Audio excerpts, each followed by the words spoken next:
Right, ladies and gentlemen, Zack Snyder's Rebel Moon got an extended edition, a director's cut, in fact, or will have a director's cut with about an hour of extended content. Crazy. And there's a game.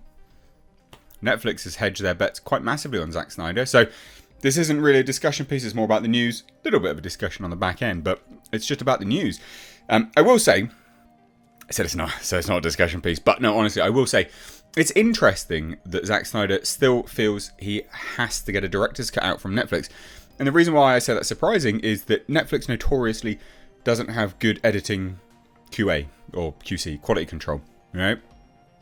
They'll edit stuff out the wazoo, and it'll just be long and drawn out and just ridiculous, and then boom, you've got like a ridiculously long film. This actually seems to be quite tight because he felt they needed to do a director's cut with an hour of additional content. A 3-hour Netflix film is not unheard of, but yeah, interesting, I thought, to be honest. Quite cool that it's getting a game. The game is set after the events of Rebel Moon, and it is a 2-parter, so I guess it's continuing it, and then they've greenlit a 3rd as well. But hey, let's dive into it, ladies and gents. Hope you're all well. Hit subscribe if you're new here. Turn the bell notifications on. If you haven't, I've reviewed, if you haven't seen it anyway, I've reviewed both episodes of Ahsoka. Check them out. Go search for it. YouTube wouldn't have notified you because YouTube sucks. But anyway. Alright, it's an R-rated director's cut of Rebel Moon. I am slightly surprised, again. Mainly because... I don't know. It's Netflix. You just get used to terrible editing on a Netflix film. And it being prolonged, drawn out nonsense. So, hey, here's what it is. So, Netflix debuted an incredibly lengthy teaser trailer for Zack Snyder's Rebel Moon on Tuesday, giving us a first real glimpse of some footage from the filmmaker's visually stunning sci-fi epic. And it is visually stunning. It does look great. It does look like every other film out there. But, most things are... It's difficult to get original cinematography and ideas, but it does look like Star Wars, Dune, Lord of the Rings, all sort of combined. The first part of the 7 samurai-inspired space opera is Star Wars inspired as well. It's set to premiere this December, but Snyder recently announced plans for a director's cut and shared a few more details during an interview with Tudum. So Snyder has become known for releasing extended versions of his movies, and the Snyder Cut of Justice League was a very different beast to the original, which it was. So here we have it. I mean, it is a full hour. A full hour. And like I said, actually, that genuinely gives me a little bit more confidence that the movie itself will be tight. Because Netflix movies normally aren't. And if you've got an hour of additional content, they've obviously cut it quite down. This will obviously excite a lot of people. A lot of people will just be like, yeah, give me all the hour of footage and give me a 10-hour version or some stuff like that. I don't know. So he said this. The director's cut is close to an hour of extra content. So I think it's a legitimate extended universe version. So I guess he's not really saying it's the definitive version. It's just an extended universe version.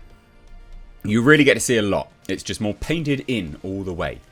The director's cut is a settle-in deep dive, which I have notoriously done throughout my career. I don't know how I got into this director's cut thing.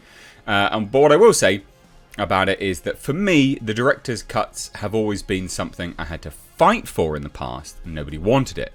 It was this bastard child that I was always trying to put together because they felt like there was a deeper version. And with Netflix, we shot scenes just for the director's cut. So in that way, it's really a revelation because it gives that second kick at the can for big fans, like a real discovery that they would not otherwise get. I'm really excited about it. So that's interesting.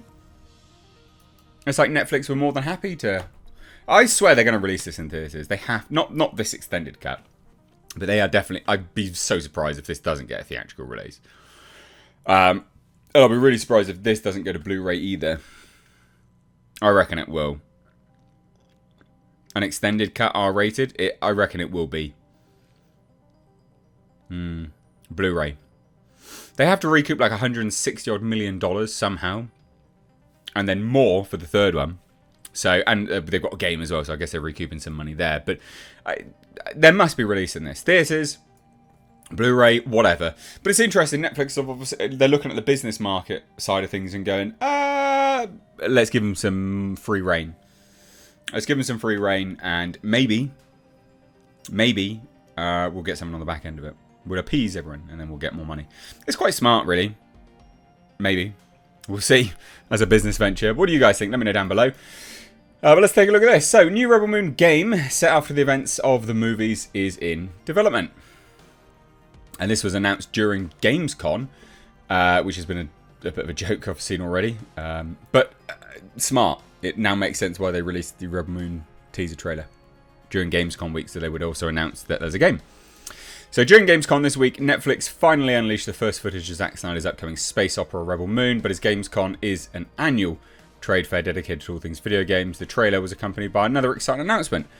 Netflix is teaming up with the developer Super Evil Megacorp to create a new video game based on the highly anticipated sci-fi epic. So details for the announced game remain light, but Snyder did confirm that the action game will take place after the events of the first two movies and is meant to expand the world. I mean, that's it. So you'll pick your own rebel and play solo or co-op with up to 4 players, whether that's online or, in person. Super Evil Megacorp is best known for its cooperative gameplay titles such as Vain Glory, Catalyst Black, TMNT, Splintered Fate. Rebel Moon, yeah, I mean, there's not much else to say there. It's interesting. What do you say? Smart business. It's interesting that Netflix is making a game. That's what interests me the most. Netflix, big dogs now.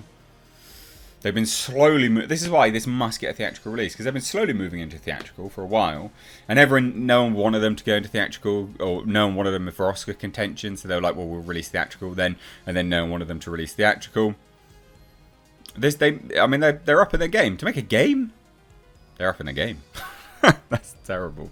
Dad jokes. I'm not even a dad. That I know about. Yeah, surprising stuff. But cool, if you're a Zack Snyder fan, you'll be all over this. Just a news update. What do you think? For or against the game? And we have to see some images of this to see whether this looks good. I mean, there's literally no information on it.